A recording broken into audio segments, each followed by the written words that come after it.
এখানকারই টিএমসির নেতা হাওড়ার খালেক, তিনি দুটো বিধানসভার দায়িত্ব পেয়েছেন, কি বলবেন? যার পার্টি সে করবে, তিনি দুটো বিধানসভার কোঅর্ডিনেটর হয়েছে, তিনি তেনার মতো কাজ করবে, আমরা আমাদের মতো কাজ বলতে পারি। চোখে চোখ রেখে শাসকের বিরুদ্ধে লড়াই দেবো। ভোট বাক্সে আপনারা বুঝে নেবেন যে কি সংগঠন করতে পেরেছি বা না করতে পেরেছি, ভোটে আপনারা দেখে নেবেন। হাওড়া বিধানসভা এবং মিনাখা বিধানসভা আইএসএফ জোট জিতছে। দুটো বিধানসভায় দায়িত্ব পেয়েছে, কিসের দায়িত্ব পেয়েছে? ছাগল গরু চড়ানির দায়িত্ব পেয়েছে না রাজনীতি করার দায়িত্ব পেয়েছে? যা মানে দায়িত্ব নিয়ে যা করছে আমরা তো দেখতেই পাচ্ছি, যে কটা মোস্তান নামে ছাগল, সেই ছাগলগুলো নিয়ে চড়ায়, এছাড়া কি করে? কোনো মানুষ নিয়ে কি চড়ায়? ওই তো খালেক মোল্লা কটা গুন্ডা মোস্তান নিয়ে ওই কটা নিয়ে চড়ায়, তো কিসের দায়িত্ব পেলো? লড়াই আমাদের হবে শালীপুর অঞ্চলে, চোখে চোখ রেখে লড়াই হবে। এবারে কিভাবে আমাদেরকে আটকায় আমরাও না দেখে ছাড়বো না।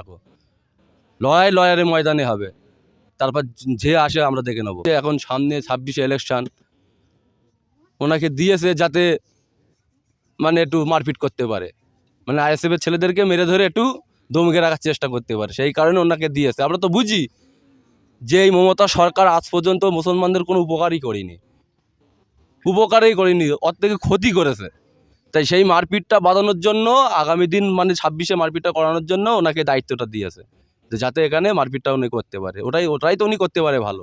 এখন যে যেখানে দায়িত্ব পাক, সে খালেক হোক আর মালেক হোক, আমরা কাউকে চিনি না। মূলত আমরা নওশাদ সিদ্দিকীর আদর্শই আমরা দলটা করছি। আমাদের লক্ষ্য একটাই, টিএমসির বিরুদ্ধে লড়াই করা। এবার কে কোথায় দায়িত্ব পেল, ওরকম হাজারো খালেক যদি দায়িত্ব পেয়ে যায়, আমাদের কোনো যায় আসে না। আমরা আইএসএফের সৈনিক, আমরা মূলত টিএমসির বিরুদ্ধেই লড়াই করছি। ওরকম হাজারো খালেক দায়িত্ব পেলে আমাদের কোনো পরোয়া হয় না। আমাদের লড়াই জারি থাকবে।